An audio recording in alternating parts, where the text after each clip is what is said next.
There are things in our history that you probably never imagined. Switzerland, for example. You know where Switzerland is, right? That beautiful little country where my grandfathers come from, in the mountains between Italy and Germany. Switzerland. Did you know that Muslims were in Switzerland in force for 150 years? Very interesting. How did they get there? Caliphate of Cordoba. The Caliphate of Cordoba. What? And what would they be interested in doing in Switzerland? Oh, they were smart people. And how did they do it? Sea power. Because Spain is always a sea power. Portugal is always a sea power. But the Muslims in Spain and Portugal, they controlled the Atlantic and the Mediterranean. And they built incredible ships. They built incredible ships. And why did they build such incredible ships? There were also ships of war. Vikings. The Vikings. So, and why did the Vikings even appear in history? Muslim Spain and Portugal. Because Muslim Spain and Portugal became so wealthy that they dried up the wealth of Northern Europe. This is pretty well proven in economic history. And countries like what is today Denmark and Norway and Sweden and England and Northern Germany and Holland, they became poor because nobody would go there anymore. It's like there's no profit. Merchants are always looking for profit. The merchants that are in Italy and France and elsewhere, they no longer want to go north because what do you get there? Sheepskin, flax, wood. You go to Spain and Portugal, all you have to do is pay jizya. You pay the jizya and you're protected by the state.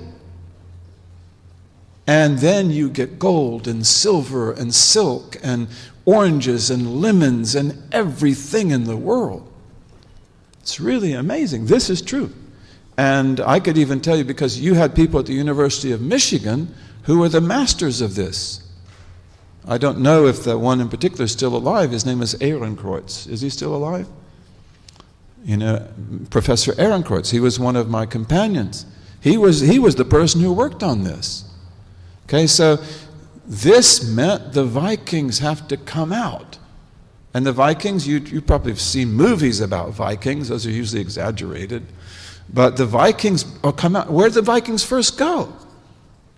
Lisbon, Portugal. Great Muslim city. Great Muslim city. And they sack it because Lisbon had never been protected from the Atlantic because of the fact they didn't have any enemies on the Atlantic. And they sacked Lisbon, and they took out of it tons of goods and women and children as well. And then they come down to attack Seville. These are all Muslim cities, Muslim ports. And the caliph at that time, his name was Abdurrahman III. He said, he was building the Mosque of Cordoba. And he said, I won't put a brick on another brick until we get rid of these fire worshippers. He called them fire worshippers. He also called them Normans, Northmen, Norman. They called them Northmans. They called themselves Northmen as well. He said, I won't do, he said, stop the mosque. He said, we will fight these people. We will defeat these people. We'll teach them a lesson. You don't do this to our cities. You want to trade with us? That's one thing. But you want to do this? No, we will teach you a lesson. And the great Maliki scholar of Cordoba at that time, who's one of our famous teachers, Ibn al-Habib, he said, you are the Khalifa. You know, he didn't say you can chew gum and walk at the same time. They didn't chew gum then. But he said that, you know, you can still build the mosque and you can still take care of the Vikings. And they declared jihad. And in 100 days, the Vikings were finished. Finished. And they were punished. And many of the Vikings became Muslims.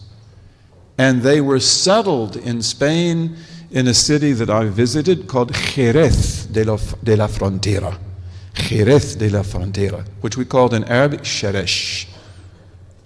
And it always remained a Scandinavian Muslim city. And there were Vikings in Denmark as well. And ambassadors went to Denmark to see who are these Vikings and how do they fight. Because they have these really fast ships that they use to attack. But what do they do with the women and children? Because they take lots of women and lots of children, we have to ransom them. In Islamic law, you must ransom the prisoner. All the women and children they've taken off to Denmark, we've got to get them back. This is also why the ambassador is going. We'll pay you gold. We'll get them back. But give back our children. Give back our women. Okay, so they go there. But also they go there to learn who are these people and how do they fight. And one of the things they learn is that they have war boats. That's what you see in the movies, right? But they have barges. And the barges are where they put the women and children. The barges are where they put the gold and silver. Okay, so this means that they are actually not so, that they have vulnerability because the barges don't move very fast. And that means that they have to always protect their barges at sea. And so they say, then this is the way we'll deal with the Vikings. We will build ships that are as fast as their ships. And our ships will have cannons on the front, which they call nefalta. Nefalta means naphthalene cannons. They're cannons that use gassy oil. And you put fire to it and it explodes and it shoots out a ball of fire. And it will burn up their ships. And then on the back we will have archers with crossbows and with regular bows. And if you want to look at, you've seen how samurais have made swords? Samurai sword is incredible. We made swords that would have competed with that. We made arrows. We were really good at what we did. So they say, we'll have our archers and they will have so many arrows that they can fight for a whole week without stopping. And then we'll have boarding areas because we're going to conquer the Vikings at sea. We're not going to just drive them off. And then peace was made with the Vikings for about 16 years. The old king died. Many Vikings became Muslims during that time. The old king died. The new king said, the old king made the treaty. I didn't make the treaty. I don't agree. And so he came back, to maybe attack Lisbon and Seville or other cities. There are lots of cities in Spain and Portugal. But also they said set up towers along the whole coast. And you can go there. I'd love to take you there. The whole Portuguese coast still has those towers. And the Spanish coast also has a lot of those towers. But they were really needed in the Portuguese coast. And these towers are so close to each other that they can send smoke signals, light signals, mirror signals. And they have a whole code to communicate. And then any time a Viking ship appears, you send the signals out, whether it is day or night, and we go out and get them on the sea. You've got to fight them on the sea. You cannot let them attack you on land. And so the Vikings come back. The first time when they attacked Lisbon, they had like 50 ships. The second time, they had almost 70. 70 warriors. 70 ships of warriors, of Viking warriors. And the Muslims attacked them at sea. And they burned half the fleet. And they took all their barges. And the rest of the fleets escaped. And they went into the Mediterranean. They attacked Morocco, Nadur. They attacked other places. Okay? And that is one of the most important battles in history. You remember that when you studied it in school. You never heard about that, did you? But that is one of the most important battles in human history. And then those ships they will then take to Majorca. All of the islands of the Mediterranean were Muslim islands. All of the islands of the Mediterranean embraced Islam even before Spain and Portugal. Majorca, Menorca, Ibiza. Have you ever been to Ibiza? Ibiza. What word is Ibiza from? It's from Arabic. Yabisa.